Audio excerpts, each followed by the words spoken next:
traffic update muna tayo mga karangkada. Ang inyong nakikita sa mga screen ninyo ay yung feed mula sa MMDA Metro Base at situation to dyan sa may EDSA Santolan. Ito yung sa tapat or gitna ng Camp Crame at Camp Aguinaldo. Unahin natin na sa left side. Ito yung southbound lane ng EDSA. Ito yung galing ng Cubao at papasok ng Mandaluyong area, San Juan area, papunta ng Makati. So nagkakaroon ng build-up habang pababa kayo ng Santolan flyover. Pero once na makababa kayo ng flyover, medyo nagkakaroon na ng konting pagluwag hanggang papunta sa Ortigas area. Doon naman sa dulo ng inyong mga screens, may konting pagbagal. Yan yung northbound lane ng EDSA.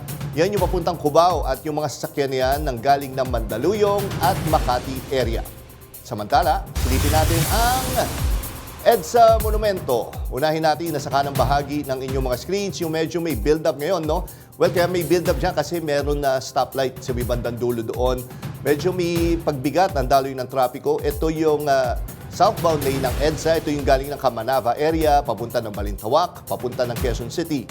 So yun nga, yung mga motorista na manggagaling ng monumento, may konting pagbagal habang papalapit kayo ng Balintawak area. Samantala na sa left side ng inyong mga screens, yun na sa dulo doon, yan naman yung galing ng Quezon City, galing ng NLEX, papasok ng Kamanava. Walang magiging problema ang mga motorista sa bahaging yan ng northbound ng EDSA.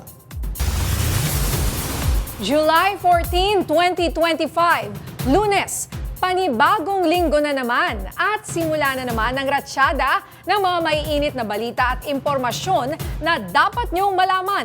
Kasama niyo pa rin kami sa Kwento ng Bayan at Lakas ng Masa.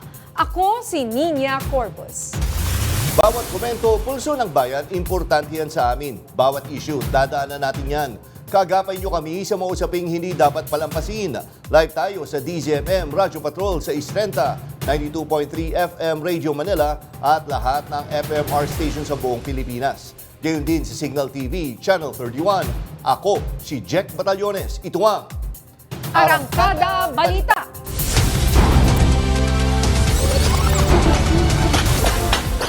SK President binarilang kinakasama ng ex-girlfriend dahil daw sa selos. SUV bumangga sa concrete barrier. Menor de edad na pasahero patay. Search and retrieval operation sa Taal Lake nagpapatuloy. 5 sako ng ebidensya na i-turn over na sa SOCO para suriin. Impeachment laban kay VP Sara Duterte tuloy ayon sa Senado. At Taiwanese icons na F4 nag-reunion on stage. Patay ang isang lalaki matapos barilin ang kanyang kaalitan habang nasa isang bar sa Argao, Cebu. May umaarangkadang balita sa FMR News Cebu correspondent Clark Pasuit. Sa gitna ng performance ng banda sa bar na ito sa Argao, Cebu, umalingaw-ngaw ang sunod-sunod na putok ng baril. Ang mga tao nagpuglasan. Dead on the spot ang isang lalaki na kinilalang si Elmer Angelo Amarillo. Nagtamo siya ng tama ng bala sa ulo at katawan. Agad namang naaresto ang suspect na si alias Mark, presidente ng SK Federation sa bayan ng Argao. Sa inisyal na investigasyon ng mga pulis, matagal nang may alitan ang biktima at suspect. Nang makita ng suspect ang biktima sa bar, umuwi ito at kumuha ng baril. Pagbalik, bigla na lang niyang pinagbabaril ang biktima. Selos ang tinitignang motibo sa krimen. Ang suspect umano ang ama ng ipinagbubuntis ng girlfriend ng biktima, pero ang biktima raw ang umako. Na-recover ang baril na ginamit sa krimen. Bagamat may license to own ng biktima, wala siyang naipakitang permit to carry firearms. Patuloy ang investigasyon ng mga otoridad. Hinahanda na rin ang kasong isasampa sa suspect. Clark Pasuit, umaarangkada sa pagbabalita. Itinumba ng riding in tandem ang isa umanong notorious na magnanakaw sa Samar. Ginantihan daw ang biktima kaya siya pinatay. Yat ng iba pang insidente ng pamamaril sa araw-arangkadang balita ni FMR News Tacloban correspondent Don Chu. Sa upuang ito sa gilid ng kalsada natagpuang patay ang isang lalaki sa Calbayog City, Samar. Nakatambay lang ang lalaki sa lugar ng pagbabarilin siya ng riding in tandem. Namatay siya sa tama ng bala sa ulo. Ayon sa pulisya, isa raw notorious na magnanakaw ang lalaki. Posible raw na may kinalaman ng kanyang iligal na gawain sa pamamaril. Parang ginantihan kasi medyo may pagkapasaway at the same time may mga reklamo sa kanyang mga pagnanakaw dito sa Calbayog. Pinaghahanap pa ang riding in tandem. Sa Calbayog City pa rin, isa namang construction worker ang napatay sa hiwalay na insidente ng pamamaril. Base sa investigasyon, bibili lang sana sa tindahan ng biktima nang biglang may dumating na 3 lalaking sakay ng motorsiklo. Bumaba ang 2 sakay at bigla na lang pinaulanan ng bala ang biktima. Dinala pa ang construction worker sa ospital pero idineklarang dead on arrival. Inaalam pa kung sino ang mga salarin at ang kanilang motibo sa pamamaslang. Bumulagta sa gilid ng kalsada ang rider na ito na isang barangay kagawad. Dead on the spot ang lalaki ng barilin ng riding in tandem sa bayan ng Leyte sa probinsya ng Leyte. Ayon sa pulisya, pauwi na sana ang kagawad kasama ang kanyang tanod matapos umattend ng isang inauguration. Sinundan na pala sila ng riding in tandem. Pagdating sa madilim na bahagi ng kalsada, pinagbabarili sila ng mga salarin sa katumakas. May 4 na tama sa ulo at dibdib ang kagawad na kanyang ikinamatay habang nakaligtas naman ang angkas niyang tanod. May mga person of interest na ang pulis sa krimen. Don Chu, umaarangkada sa pagbabalita. Arestado na ang ika-4 at huling suspect sa pagnanakaw at pagpatay sa college student sa Tagum City, Davao del Norte. Bumuhos naman ang pakikiramay at panawagan ng hustisya para sa biktima. Yan ang umaarangkadang balita ni FMR News Davao correspondent Hernel Tokmo. Nahuli na ng pulisya ang ika-4 at huling suspect sa pagnanakaw at pagpatay sa 19 na taong gulang na dalaga sa loob ng bahay nito sa Tagum City, Davao del Norte noong Miyerkules. Timbog sa follow-up operation si alias Roy Roy sa Barangay Agdao Proper, Davao City, Sabado ng tanghali. Nakuha mula sa kanya ang isang .38 caliber revolver na may 2 bala pero wala siyang naipakitang dokumento ng baril. Ayon kay Police Lieutenant Colonel Frederick Deles, officer in charge ng Tagum City Police, siya ang maaring lider sa pagpaslang kay Sofia Coquilla na nagtamo ng 38 saksak sa katawan. Samantala, isinailalim na sa inquest proceedings ng Piskalya sa Tagum City, Davao del Norte ang 3 menor de edad na unang nahuli ng mga pulis. Nahaharap sa kasong paglabag sa Article 294 ng Revised Penal Code o Robbery with Violence ang 17 at 15 anyos na lalaki habang ang 14 anyos na lalaki ay ililipat sa kustodiya ng Department of Social Welfare and Development. As of now, sir, dito muna sa station namin pero mayroon kami holding area dito waiting for yung order ng court kung saan sila i-transfer na facility. Pero dito, sir, separated yan sila, sir, hindi sila nasama sa Naniniwala si Deles na matibay ang kanilang mga ebidensya laban sa mga salarin lalo't na-recover nila ang mga nakaw na gamit. Umamin din ang mga ito sa nagawang krimen. Kabilang sa mga na-recover ang cellphone ng biktima na sinira ng mga suspect sa takot na matunton sila sa pamamagitan ng GPS nito. Kaya nga, sir, nagkanda kami ng case build-up kaya halos sa pinagtulungan ng ating investigator with cooperation of our fiscals na talagang magiging solid yung case laban sa kanila. Samantala, bumuhos naman ang pakikiramay sa biktima kasabay ang panawagan ng hustisya. Kinondena ng University of the Philippines ang brutal na pagpatay kay Sofia at nag-alok ng suporta sa kanyang pamilya. Nagdadalamhati rin ang Ateneo de Davao University kung saan nagtapos ng senior high school si Sofia bilang honor student. Hernel Tokmo, umarangkada sa pagbabalita. Patay ang 11 taong gulang na bata nang bumangga sa concrete barrier ang sinasakyan nilang SUV sa Albay. Ang driver bigla raw nawalan ng kontrol. Yan at iba pang aksidente sa kalsada sa umaarangkadang balita ni Ryan Paraboles. Binigyan ng first aid ang babae na yan na pasahero ng nadisgrasyang SUV sa Maharlika Highway sa Daraga, Albay. Isa siya sa 9 na sugatan matapos bumangga ang sinasakyan nilang SUV sa concrete barrier. Sa kasamaang palad, nasawi ang kaanak nilang 11 taong gulang na batang lalaki. Ayon sa pag-iimbestiga ng mga pulis, galing sa Sorsogon ng SUV nang mawalan daw ng kontrol ang driver. Dinala sa ospital ang ilan sa mga sugatan. Tumagilid sa gitna ng kalsada ang tricycle na ito sa Dulag, Leyte. Naipit ang sugatan na driver ng tricycle. Base sa investigasyon, habang binabagtas ang National Highway, nag-overtake ang tricycle sa isang sasakyan sa unahan nito. Saktong nakasalubong nito ang isang pickup truck hanggang sa nagbanggaan ang dalawang sasakyan. Nasira ang headlight ng pickup. Dinala agad sa ospital ang biktima at nagpapagaling na sa ngayon. Wasak ang unahang bahagi ng pickup truck na ito sa St. Bernard, Southern Leyte. Natumba naman sa kalsada ang dalawang motorsiklo. Nasawi sa karambola ng tatlong sasakyan ng isang rider habang 6 ang sugatan. Ayon sa pulisya, nag-overtake ang pickup sa isang motorsiklo at sumalpok ito sa isa pang kasalubong na motorsiklo. Nadamay din ang isa pang motor. Napagalamang lasing ang driver ng pickup. Nauwi sa aregluhan ng aksidente. Sa kuha ng CCTV na ito sa Kalibo, Aklan, makikitang pinapatawid ng isang miyembro ng Kalibo Auxiliary Police ang mga estudyante at magulang sa kalsada. Pinara ng lalaki ang mga sasakyan sa kalsada pero isang bus ang bigla na lang sumulpot. Mabuti na lang walang napahamak sa kanila. Ang isang tatay hindi nakatiis at nilapitan ng driver. Sa huli, humingi ng paumanhin ang bus driver. Ryan Parabole, sumarangkada sa pagbabalita. Isang tao ang naiulat na nawawala matapos ang nangyaring landslide sa Southern Leyte. Nasira naman ang 2 bahay, ilang motorsiklo at mga gamit sa construction. May umaarangkadang balita si FMR News Tacloban correspondent Dan Kirk Requez.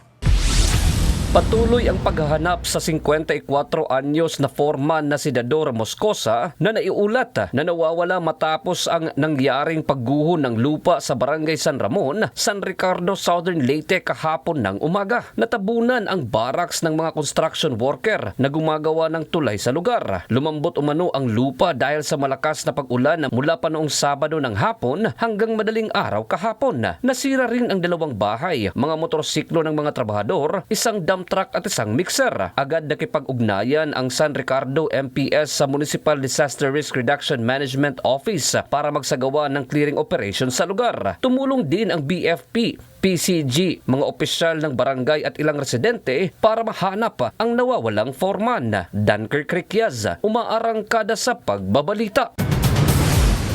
Dumating na sa Camp Crame ang mga butong na-recover ng Philippine Coast Guard mula sa Taal Lake. Susurin ito para malaman kung ito ay labi ng mga nawawalang sabongero. Samantala, pinangalanan na ng whistleblower na si Dondon Patidongan ang mga pulis na isinasangkot sa kaso. Narito ang report. 4 na araw na mula ng simulan ng Philippine Coast Guard ang pagsisid at paggalugad sa Taal Lake. Pakay nila ang paghahanap sa mga labi ng mga nawawalang sabongero na posibleng dito sa lawa itinapon. Base na rin sa testimonya ng whistleblower na si Julie Patidongan alias Totoy. Huwebes nang unang makuha sa lawa ang isang sakong naglalaman ng mga buto. Sa ngayon, aabot na sa 5 sako ang na-recover ng PCG. Kinumpirma ni PNP Chief Nicolas Torre III na dumating na sa Crame ang mga ito. Dagdag niya, kumuha na rin sila ng mga DNA samples mula sa 12 kaanak ng mga nawawalang sabongero. Gagamitin ito sa cross-matching para alamin kung magtutugma sa mga labing nakuha sa Taal Lake. Pero sa ngayon, kailangan munang matukoy kung alin sa mga ito ang buto ng tao.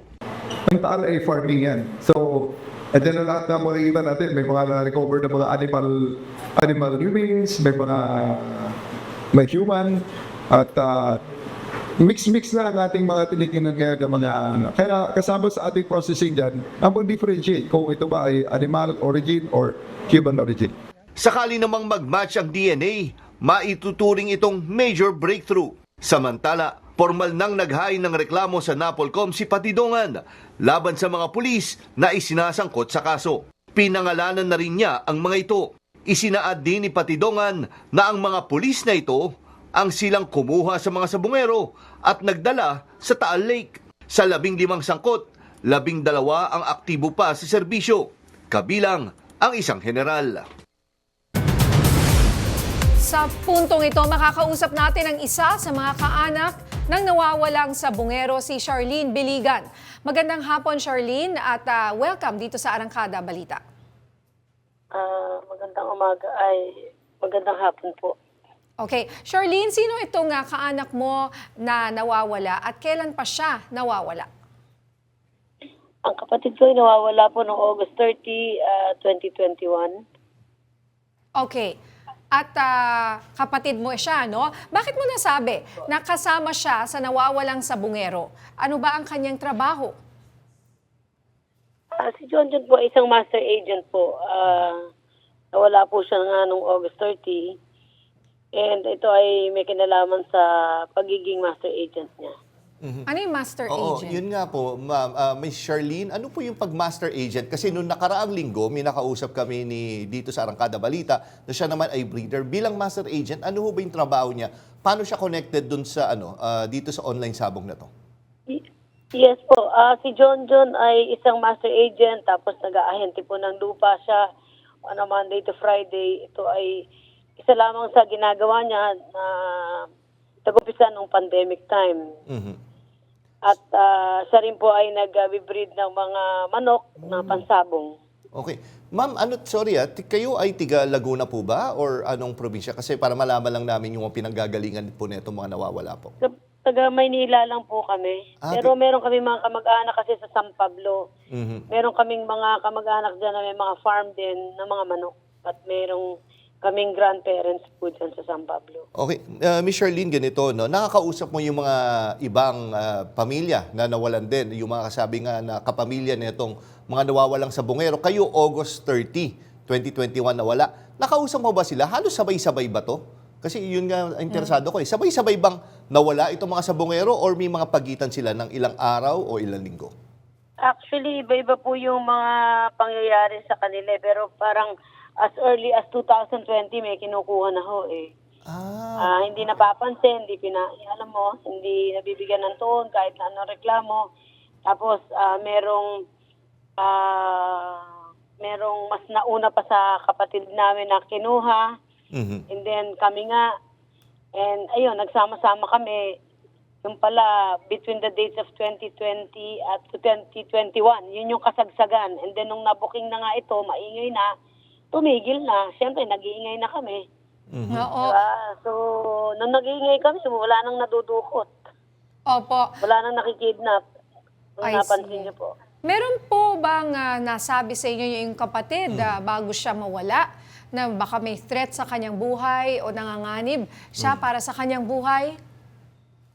Ang alam ko po noon, a month before, parang merong mga gustong lumipat na master agent sa kanya na hindi niya tinatanggap. And then, nung bago siya mawala, parang gusto niya raw i-clear yung name niya kasi meron nga raw mga bintang na siya ay may ginagawang illegal. Kaya lang ng mga panahon na yon, ng mga last 4 days, may occasion ho kasi doon sa kanila sa San Pablo. Kaya minabuti niyang ipagpalunis na sana, kaya lang, yun din ang nangyari.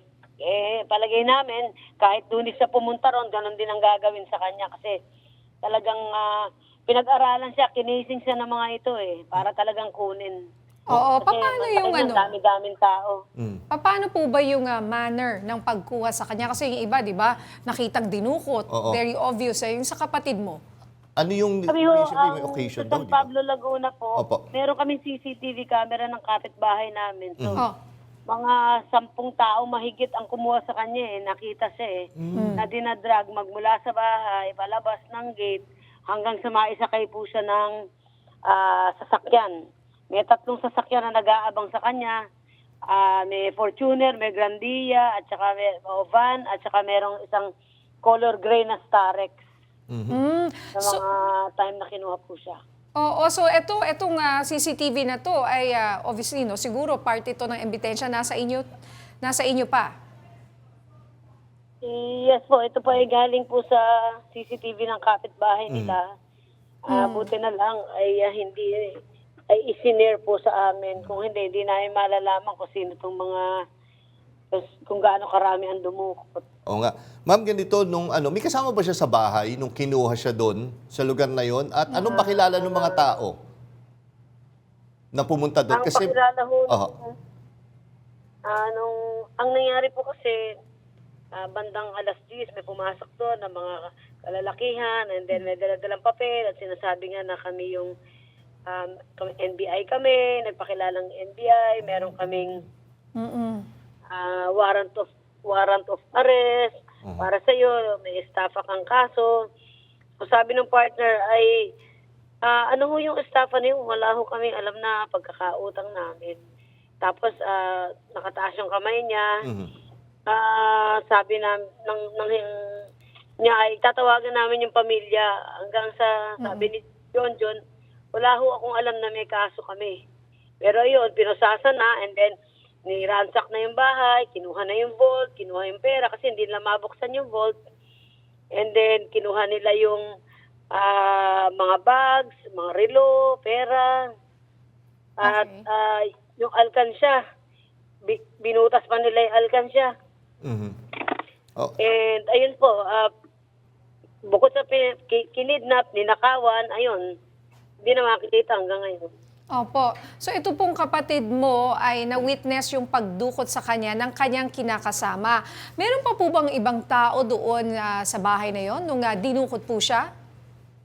Ang mga, yung bukod siya, yung kinakasama niya, tapos yung kapatid, yung nanay, yung pinsan, may kapatid na mga 8 years old, 9 years old, at saka yung anak nila na 1.5 years old. May anak siyang 1.5. Naku. Ano ho sila? Siguro mga, mga 10 babae ho ang nandun sa loob na yun. At pagkatapos siyang dukutin, wala na kayong narinig sa kanya? Nag-message ba siya pagkatapos nun? Hindi na. Wala na hong mga... As in, last time na sighting nyo yun sa kanya, panghuli na, hindi nyo na narinig, wala na kayong narinig sa kanya? Wala na po kaming narinig sa kanya. Miss Charlene, ganito, no? 2021 pa nangyari, tapos anong taon na ngayon? 2025. Medyo matagal bago umusad yung kaso. Nagkaroon ba ng punto na napanghinaan na kayo ng loob at akala nyo ay mababaw na lang sa limot ang kasong ito?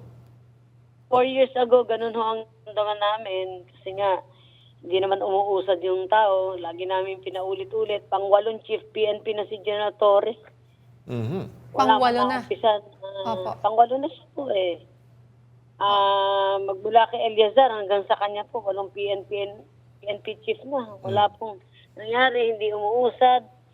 Hindi kami napapatawag pero talagang siyempre walang matibay na witness eh. Kaya ngayon may matibay na witness na medyo nakakaalam ng lahat ng galawan nila. So talagang kami ay thankful po talaga. Oo, ayan. Sige, good luck po sa inyo ha. Charlene, so sa ngayon, ano po ang plano ng inyong pamilya?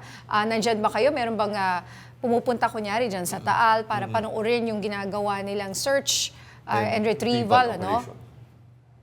No, nakarating na po kami sa Taal, dun sa Laurel Fishport.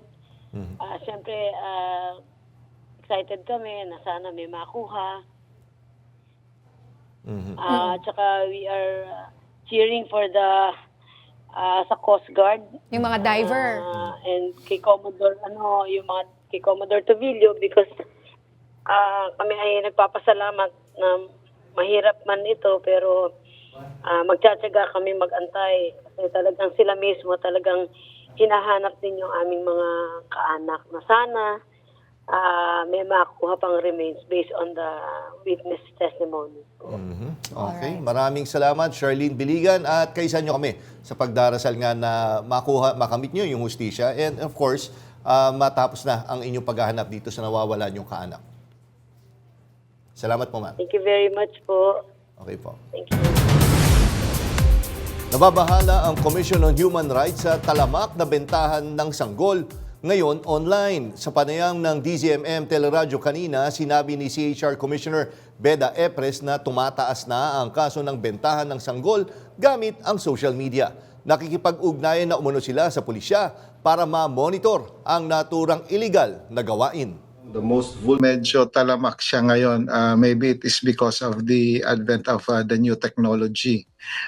nagagamit pong platform dito po sa illegal trade na ito, yung mga social media apps. And kami po dito sa Commission on Human Rights sa pakikipagtulungan sa Philippine National Police Women and Children Protection Center ay minomonitor po namin itong mga transaction po na ito. Alarming po siya kasi medyo marami po yung numbers na namomonitor na po namin. Ikinasa na ng Presidential Anti-Organized Crime Commission ang hakbang para tugunan ang dumaraming reklamo laban sa mga online lending app. Sinisiyasat na rin ng ahensya ang iba't ibang network ng illegal online gambling para makapagbigay ng rekomendasyon sa mga mambabatas kaugnay dito. Nagbabalik si Ryan Paraboles. Lumalalim ang debate kung dapat bang buwisan, higpitan o tuluyang ipagbawal ang online gambling dahil sa mga masamang epekto na dulot nito. Kaya naman sinisimulan na ng Presidential Anti-Organized Crime Commission o PAOC ang pagsusuri sa pinagmulan at posibleng koneksyon ng operasyon nito sa bansa. Isa sa mga tinututukan nila ang mga posibleng kaso ng harassment at kung may nangyayaring money laundering activities katulad ng nangyayari sa Philippine Offshore Gaming Operations o POGOS. Ano ba ang connection yan? Bakit ba? Ano ba ang intention pa? Talong yan. Saan ba nakakonect yan? Kasi kailangan po ma-establish natin kung yan mo ay ginawa para ilabas lang yung pera ng mga Pilipino. Automatic yan. Dapat balayan. Tapos kung yan ay ginawa parang online betting na may kasamang harassment, dapat ko kang present. Sa kaso naman ng online lending, plano ng PAOK na tuluyan na itong ipagbawal dahil sa hindi mapigilang pagdami ng mga nabibiktima. Base sa kanilang pagsisiyasat sa customer ratings ng ilan sa lending companies, aabot sa 15,000 ang kabuuang dami ng mga nagrereklamo. Kapag kasi hindi mo nabayaran ang hiniram mong pera sa sobrang laki ng interes at iba pang hidden charges, ida-download ang laman ng contact sa iyong cellphone at saka magpapadala ng text messages na mapanirang puri. Gumagamit din sila ng mga masasakit na salita na pwedeng magdulot ng depresyon sa mga biktima. Sa libo-libong gustong magreklamo, aabot lang sa mahigit 200 ang naglalakas loob na ituloy ito. Kaya naman bumuo na ang PAOK ng one-stop shop para mabilis na tugunan ng mga reklamo. Kasama po yung SEC, kasama po yung PNP natin, para po asikasuhin ito mga complainants. Kasi ang nangyayari, alam naman po natin na kaya nangutang itong mga ito ay dahil nag-ilipin. So, ang akala nila, nung nakakita din sila ng online apps o kaya pinag-message doon sa kanila na pwede ka mag-loan dahil 2 hours sa aprobahan natin yan. Marami sa mga inirereklamong kumpanya ay nag-ooperate sa pamamagitan ng mobile applications na hindi rehistrado sa Securities and Exchange Commission at lumalabag sa Data Privacy Act dahil sa illegal na paggamit ng impormasyon ng mga kliyente. Hindi ko naman sinisiraan yung iba yung kinuha. May mga legit naman po. Pero dapat po medyo maingat sila. Dapat medyo po papanuri sila bago po sila mamukha. They can check with the SEC. Sabihin naman nila, okay pa po, siguro ba ay legit, nakapasok ba ito sa listahan dito ng mga standard. Pwede ba kaya sa back-post? Marami pong paraan. Kaya lang yung Pilipino, gusto nila mabilis talaga. So, yun siguro. Ito konting mag-effort po tayo sa pag-check yung mga online lending na. Binigyan din ng PAOK na kanilang isusumite sa mga mambabatas ang resulta ng kanilang pag-aaral bilang bahagi ng mga nagaganap na pagdinig sa Kongreso. Sa ngayon, tuloy-tuloy ang monitoring at operasyon ng PAOK laban sa mga umiiral na iligal na online gambling at sa pagtugon sa mga reklamo laban sa ilang mapang-abusong online lending companies. Ryan Paraboles, sumaarangkada sa Pagbabalita.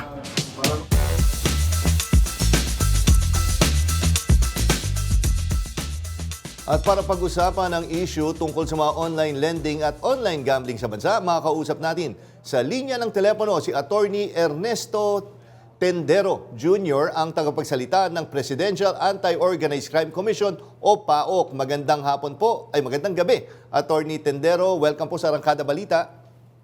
Magandang gabi rin po sa inyo at sa lahat na nakikinig at nanonood po sa inyong impilan po. Yes, Attorney Tendero, no, alam naman natin na matindi ang pagtutok nyo sa mga POGO operations over the past couple of months. Ay yun ang tinututukan nyo. Masasabi natin ba, tuloyin nyo namang naubo sila, kaya ngayon may iba na kayong misyon, or sabay nyo aaksyonan itong POGO, online gambling, pati na rin ang online lending? Actually po yung Pogo nandyan pa rin po yung mga malalaking poguhan ho na pahinto ho natin. Subalit na nag-grouping na lang po sila sa maliliit na grupo. Yan po ngayon ang pinagtutulungan po natin kasama ang PNP at iba pang law enforcement agencies at ang ating LGU para totally may stop na po yung Pogo. Mga less than 100 na lang po sila. Pero hindi naman po tayo humihinto po sa Pogo. Subalit, ito nga po, lumabas din po yung problema sa online lending po. Kaya hindi naman po natin pwedeng hindi pansinin po ito. Action din po natin to. Dahil napakarami pong mga kababayan po natin ang nabibiktima po ngayon itong online lending. Kaya bagamat patuloy po ang kampanya natin laban sa Pogo, ito rin po sa kampanya natin ngayon laban sa mga online lending at itong mga online gaming at mga tugal na to, kapag may nabibiktima ho, patuloy ho tayong a-action ho dito.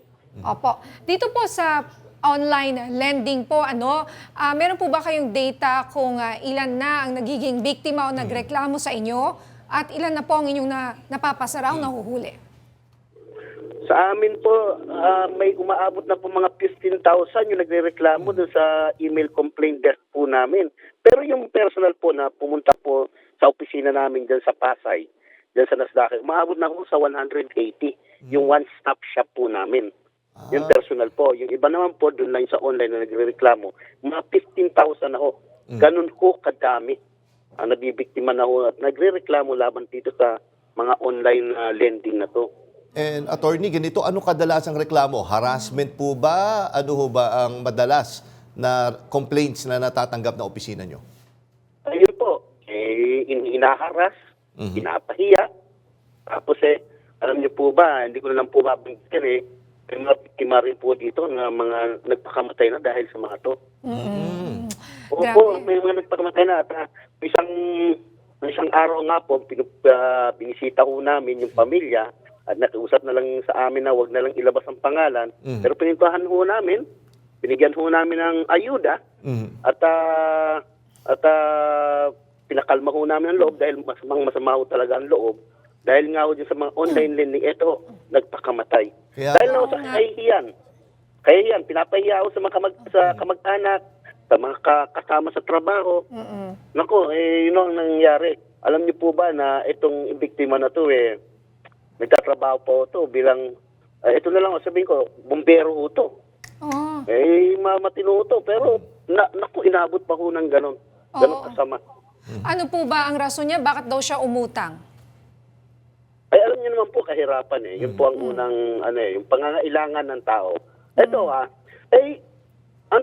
tayo naman hindi naman pinagbabawal ang mangutang. Hindi po ba? Hindi naman po bawal mangutang. Ayos lang po yun. So, balik yung, kapag naman ang nangyari okay, sige, tinulungan ka, inutangan ka, pero binibigyan ka ng excessive interest. At kapag hindi ka nakasingil, papahiyain ka, gagawin ka ng harassment, tatawagan ka. Yung iba, sometimes yung picture mo, ilalabas nila na nakahubad ka, whatsoever. At katakot-takot na pananakot ang gagawin sa pamilya mo. Pati yung pamilya mo na-harass na. Ganun po ang nangyayari. Tsaka, attorney, meron din may kakilala. Nag-usap kami ni partner. At namumuhunan sila sa para harasin yung nangutang, pinapadala ng bulaklak ng patay. Minsan, pa ng kabaong para lang. Pati kabaong? Oo. Yan nga po. Ganun po ang pananakot na ginagawa ng mga yan po. Naku, kayo po, sa pamilya niya, makareceive po ng mga ganun. Hindi po ba masyadong maabala at matatakot po ang pamilya po natin? So, sino po, who is behind itong mga lending app na to na ganito ang ginagawa sa mga kawawa po nating mga kababayan na alam naman po natin na napilitan lang umutang dahil nga po sa hirap ng buhay. Alam naman nila na yung mga umuutang sa kanila ay mahihirap at ginaganito pa nila. Yun nga ako nakakalungkot. Itong mga nabibigta mo, itong mga mahihirap po natin, mga kami may babayan, naghihirap pa tulungan, ibinabaon pa sa ganitong hirap at tatakot kabayan. Meron itong mga blending institution. Blending institution, makakautang mo sila, pero kung hindi makabayad, hindi naman po mananakot. Ganun, mga legit na ganun.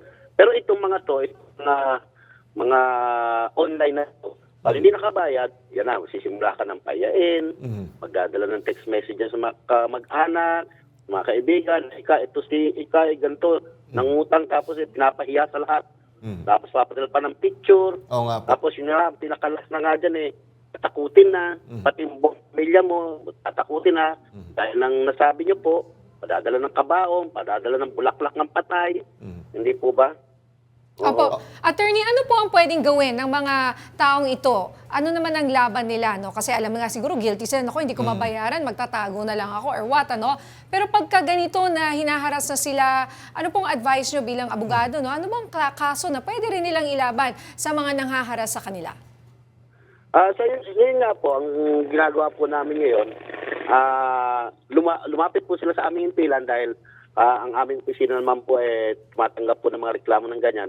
Sa ngayon po, meron na po tayong hakbangin siguro sa masusunod na araw meron tayong action gagawin na sa mga online lending na to. Para matapos na ito, katulad sa Pogo. Pero hindi ko kami titigil ito, first action pa lang namin. Kapag-usapan ho na to ng SEC, kapag-usapan ho na to ng mga ng CIDG, pati po ng NTC, kung ano ang mga hakbangin namin, nakaplano na ho kami. Mga itong araw na to, susunod na araw, baka meron na ako kaming gagawin. Okay. Attorney, huling tanong na lang po, anong mapapayo nyo lang? Kasi bago ka pa mga utang, ano yung dapat nyong tignan? Ano yung rights nyo? Kunyari, malaman nyo, kukunin pala lahat mga number sa phone book nyo. Dapat po ba, bawal yon? Ano yung mga dapat nilang tignan?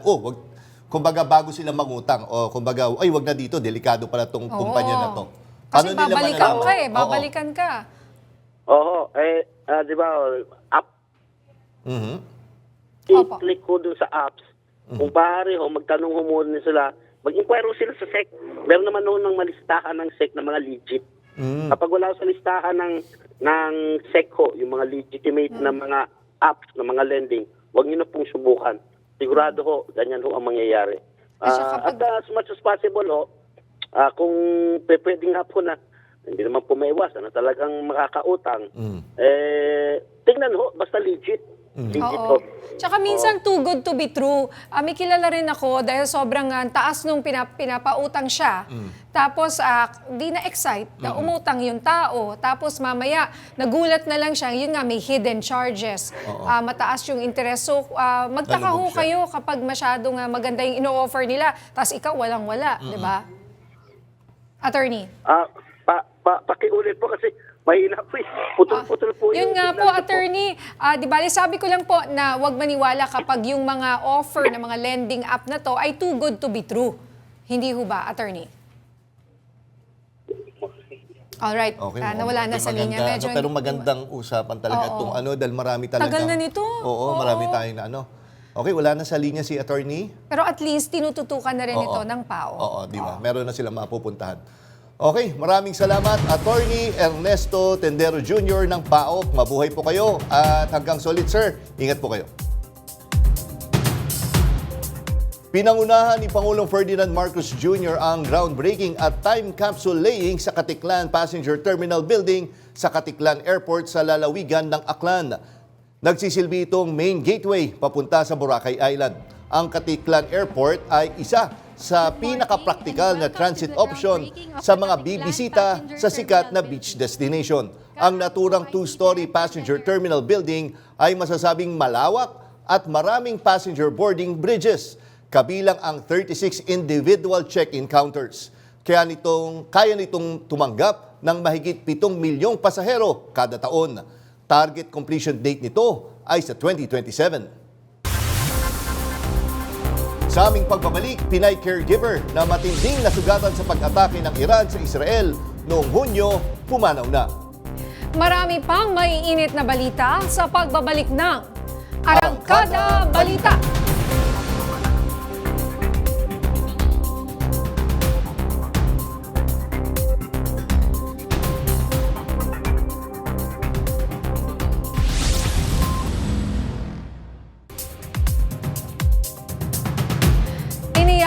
mga kongresistang bahagi ng impeachment prosecution team na handa silang sumunod sa utos sa kanila ng Supreme Court. Matatandaang noong July 8, naglabas ng resolusyon ang Korte Suprema na nag-uutos sa Kamara na magsumite ng dagdag na sworn information kaugnay sa impeachment complaint laban kay Vice President Sara Duterte. Giit naman ni Manila 3rd District Representative Joel Chua, dumaan sa tamang proseso ang kaso at may sapat din itong basihan, kaya't naniniwala siyang papanigan sila ng SC. Dagdag pa nila, dapat ay masimulan na ang impeachment trial sa lalong madaling panahon. Wala pong dahilan para antayin ng Senado kung ano po ang magiging desisyon ng Korte Suprema dahil wala naman pong TRO na nilalabas. Nakauwi na sa Pilipinas ang 11 pang tripulanteng Pinoy na sakay ng MV Magic Seas na inatake ng Houthi rebels sa Red Sea. Ayon sa Department of Migrant Workers, ligtas at maayos ang kalagayan ng mga umuwing OFW kagabi at dumaan sila sa health check pagdating ng paliparan. Nakatanggap din sila ng training vouchers mula sa TESDA. Una nang nakabalik sa bansa noong Biyernes ang 6 nilang kasama. Sa kabuuan, 17 marino na mula sa MV Magic Seas ang na-repatriate. Pumanaw na ang 49 anyos na Pinay caregiver na matinding nasugatan sa missile attack ng Iran sa Israel noong June 15. Ayon sa Embahada ng Pilipinas sa Israel, sumailalim sa ilang operasyon at ilang linggong na-confine sa ospital si Lea Mosquera bago siya pumanaw nitong July 13. Inaayos na ng embahada ang pagpapabalik sa mga labi ni Mosquera sa bansa, gayon din ang tulong para sa kanyang mga naulila. Sinuspinde ng Land Transportation Office ang lisensya ng isang content creator na nag-upload ng video sa social media na nagpapakita ng kanyang irresponsableng pagmamaneho. Kita sa video na nakataas pa ang isang paa ng influencer habang nagda-drive na sinabayan pa ng pagsasayaw. Ipinataw ng LTO ang suspensyon, alinsunod na rin sa direktiba ni Pangulong Ferdinand Marcos Jr. na gawing ligtas ang mga kalsada.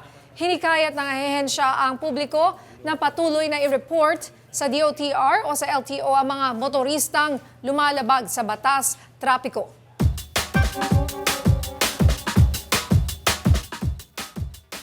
Sunod-sunod ang kontrobersyang kinasasangkutan ng ilang content creators na gumagawa ng mga mapangahas na gimmick sa kalye. May vlogger na binibidyohan ang kanyang sarili habang minamaneho ang kanyang sports car sa EDSA. At kamakailan isang babaeng vlogger ang nagpapansin sa pagmamaneho habang nakataas ang isang paa sa upuan. Kung ikaw ang tatanungin, hanggang saan ba dapat ang limitasyon ng isang vlogger para sa kanilang content? Kayo mga kaarangkada, ano ang inyong masasabi? Yung appropriate lang po para sa lahat ng manonood. Tsaka safe lang po dapat lagi. Imbis na magpapansin na lang sila, pwede naman nilang pagbigay ng mga tamang impormasyon sa media.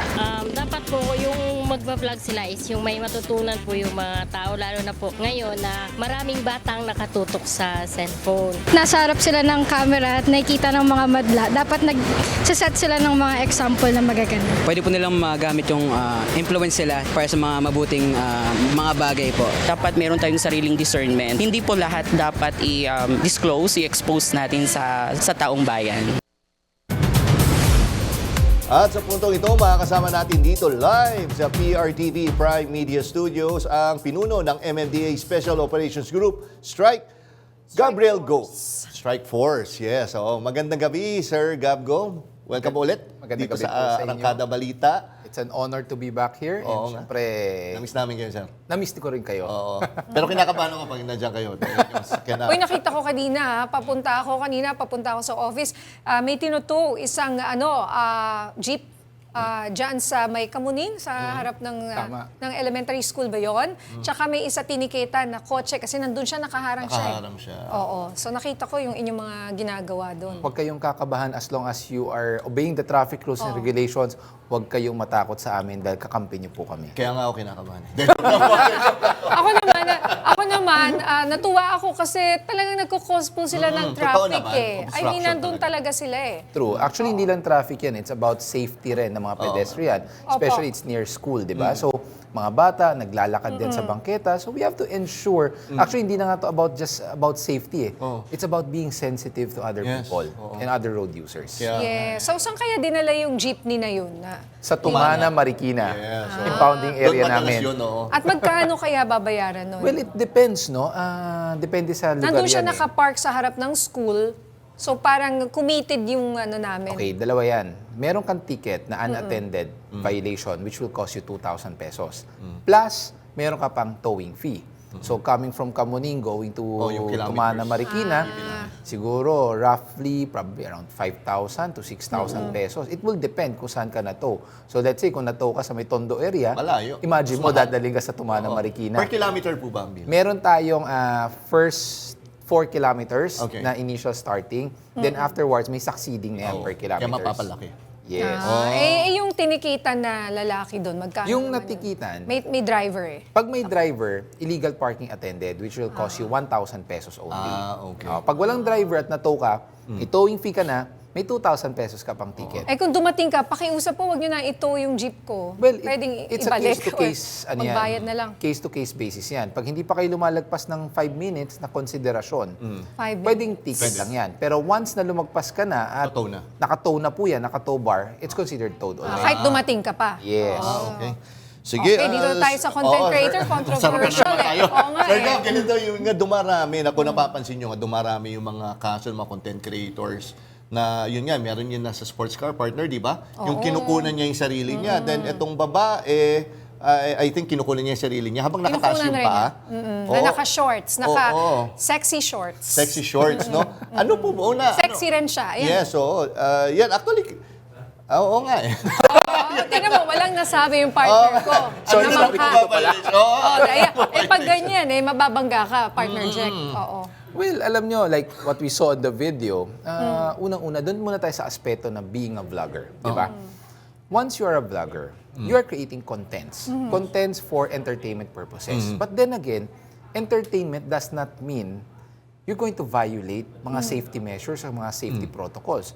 Tulad po nung dalawang video na pinakita natin, both of them are driving. Yes. So unang-una, you are driving along EDSA, one hand on the steering wheel, one hand on your mobile phone. Yes. That's already ADA. Diba? Anti-Destructive Driving Act na po yan. So that's a violation. Pangalawa, sige, tanggalin natin yung ticket na violation mo doon.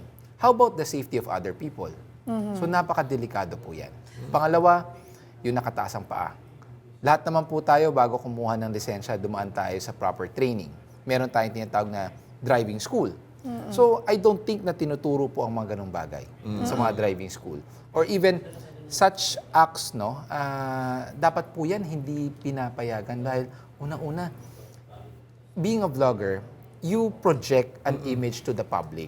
So baka po mangyari niya, matularan pa po yan ng mga ibang tao. Kumbaga, mali na nga ginawa mo, partner and sir, no? Pinakita mo pa sa maraming tao. Correct. Diba? Hindi nga sila nag-iisip eh. For the content nga eh. Baka yung iba gusto pang mahuli para tumaas yung ano. Exacto, yun nga. Sabi ko, hindi diba? ka parang nagiging badge of something nila na nahuli akong ganito. Ayan, dadami yung views nila. Well, I hope that's not the case, no? I hope.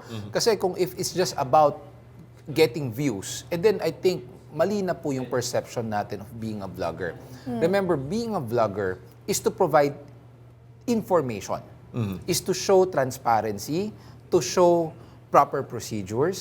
So, dapat po yan we adhere to the proper standards. Unang-una, alam naman natin, driving, it's a very technical issue po yan. Ang dami po nating mga batas na sinusunod, Anti-Destructive Driving Act, meron po tayong mga disregarding traffic sign. So, ang dami pong mga nakapaloob na batas dyan na pwede mong i-violate eh. O balikan po natin yung may hawak na cellphone habang nagmamaneho. Probably sa kakatake niya ng video vlog niya, baka nagsuserve na siya to the left without even noticing it. And it can cause accident. So, being vloggers, there are a lot of responsibilities that we have to carry. Meron din na, recently lang, yung PUV driver na nag-game, online gambling po, nagsascatter. Tapos kinunan na siya nung pasahero, uy, kuya, tama na po yan. Tapos hindi pa rin una nakinig hanggang finally, nakinig din, tinabi yung cellphone niya, pero sobrang distracted siya Yan. sa Kung itong mga vloggers na Opo. to na they are doing it for personal gains, sila lang nasa loob ng kotse. Oo. Paano naman itong mga public Ito, utility? PUV driver. PUV drivers, di ba? Opo. Sige, fine, they're not vloggers, pero nakikita natin, they're driving public utility vehicles, ilang buhay ang nakasalalay sa inyo. Tapos, maglalaro ka. Actually, I have a personal experience yan. I was passing by Commonwealth Avenue. Then all of a sudden, paglingon ko, sabi ko, bakit yung driver ng jeep nakaganon sa cellphone? Yun nga eh. So, ako naman, syempre, with my being responsible for enforcing traffic rules and regulations, pinapara ko, sinita ko. Then malalaman ko, naka-Facebook. Nagpa-Facebook? Imagine that, namamasada ka ng jeep, ilang tao yung nakasakay sa likod, pero ikaw, nagsa-cellphone. Kaya nga So, parang it's not just about a complete disregard of traffic rules and regulation, but a complete disregard of road safety. Anong pwede niyong ikaso po doon? Kasi dapat magtanda sila, buhay po ang nakataya dyan. Sa ADA. ADA po yan. ADA. Anti-Distracted So Driving ano Act. anong ang mangyayari? Suspension? Ano? Pag sa private vehicle po yan, well actually, sa public utility vehicle, napakalaki po ng violation ng ADA. It goes up 30,000. Wow, ano Ganun kalaki po yan. Yes. As long as ADA ka, ganun kalaki pag public utility vehicle po yan. Aside from that, kailangan nyo dumaan ng seminar. Pag private po? Pag private, ang ADA po is 5,000 pesos. Pero yun nga. Hindi ba, and of course, obviously, pasususpendin niyo yung lisensya. Well, the and suspension kasi, it will be on the end of the Land Transportation Office. Pero, sir, yun nga sa ADA, kunyari, ano yun, totally hindi mo pwede hawakan yung phone mo kahit stop? Yes. Okay. Paano kung nag-waste ka, sir? Well, pag nag-waste ka sa traffic light, kasi normally bago tayo umalis ng bahay o umalis tayo ng establishment, Nag-waste ka na. before we start driving, on na natin yung Waze. Diba? We turn on the Waze, meron pong proper kung saan nyo pwedeng ilagay na hindi po nakaka-distract sa driving view natin. At the same time, yung makikita mo pa rin. So there's a proper placement for your GPS or your Waze. So prior umalis ng bahay, start yun na po yung Waze kung saan kayo pupunta. Tapos dapat hindi mo hawak yung cellphone. Yes. Di ba? Yung parang di ba may nakadikit lang doon para It should not be handheld. Wag It should be, hawakan. meron tayong tinatawag na phone holder, or Yes. GPS map holder, yung mga ganun po yan. O kaya yung Mi panel, yung sasakyan mo na pwede yun. Actually, sa lahat ng mga technologies ngayon sa mga sasakyan, ang dami na pong mga alternate ways eh. Meron tayong mga tinatawag na yung sa naka-connect na sa sa mobile phone mo yung Waze, tas it will project to the radio or doon sa screen nung sasakyan. So there's a lot of technological developments that we can adapt. Parang yung sabi niyo 5,000 lang pag private doon, going back to the ADA, no? 5,000 lang pag private vehicle, Yeah, ano? pag public naman. Di ba yung isa naka-Porsche ba yun? mani-mani Paulitin pa niya sa kanya. Mani-mani 5,000 lang, yan. ha? Oo, diba? Oo. Kasi alam mo, sa ibang bansa, napakalaki po ng fines. Hindi Tama mo ba? po kayo. Thousands of dollars. Kaya talagang kunyari sa Amerika, wala kang hindi mo talaga gagawin yun. True. Dahil kunyari, kahit lang may tumatawid, tapos hinarangan mo siya, hindi mo pinatawid, ang laki ng fine. Kaya nga, tingin nyo, dapat may mas mabigat. Kasi natatandaan mo, partner, Dapat hindi lang although sa Cebu nangyari, yung si Snailman, naalala mo yung gumapang siya. Yun, ibang Di ba? klase. Kung gawin niya dito yun, di ba? Actually, sumasobra na eh. Yan yung mga iilang pangyayari na for those who are doing vlogs or vlogging as their source of living or source of income. Let's be more considerate. Merong responsibilidad na dapat kayong sundin. Unang-una, not to cause, of course, road safety issues. Pangalawa, you cannot disrupt kung ano po yung mga tamang batas at patakaran sa kalsada. And of course, you cannot sacrifice the safety of other people. So yan po yung mga pakiusap natin eh.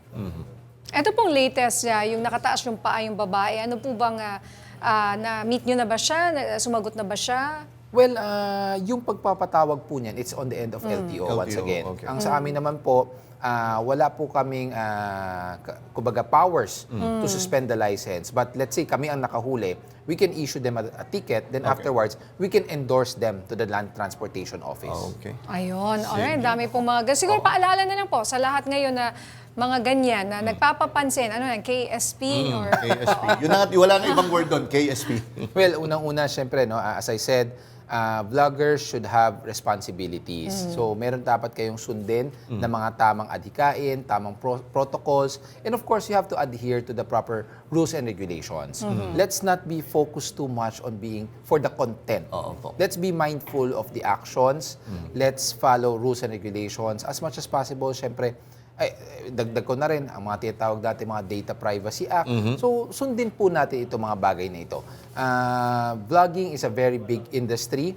It's becoming as part of kumbaga, newsmaking or paglalabas ng mga media channels po natin. So, with that, ang laki ng ang sakop nila eh. So, the bigger the scope, the bigger the responsibility. Okay. Alright. Nako, maraming Thank salamat you. ulit sa pagpasyal dito sa amin sa Arangkada Of course. Balita, sir. Maraming salamat po, Sir Gabriel Go. Magandang gabi po at mabuhay po kayo, sir. Maraming salamat. Thank you, It's sir. always an honor at mabuhay po kayong dalawa. Salamat po, sir.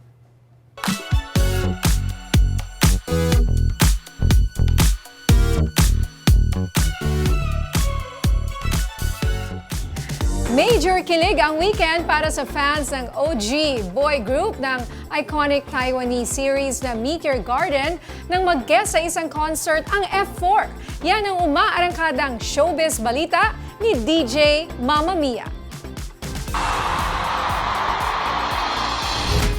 After 12 long years, reunited in one stage ang Taiwan idols na sina Jerry Ann, Ken Chu, Vanessa Wu at Vic Chu o mas kilala bilang F4 ng hit Taiwanese series na Meteor Garden. Nag-guest nga ang F4 sa anniversary concert ng bandang Mayday sa Taipei Dome nitong Sabado. Kinanta nila ang Meteor Garden soundtrack na Meteor Rain. Ito ang unang performance ng grupo since the 2013 Spring Festival Gala sa China. Si Ken, ipinost sa kanyang Instagram account ang litrato ng group hug nila on stage. Ang post na yan ni Ken, inulan ng kilig comments ng netizens sabay hiling ng isang full concert. Sumikat ang F4 kasama ang namayapang aktres na si Barbie Sue noong 2001 nang ipalabas ang Meteor Garden na base sa Japanese manga na Hanayori Dango. Ako po si DJ Mamma Mia ng FM Radio Manila, umaarangkada sa pagbabalita. Partner, gwapo ba? Oo naman, panahon ko yan. Ikaw ginagaya mo siya. Mami ko ring At yan ang mga balitang umarangkada ngayong araw.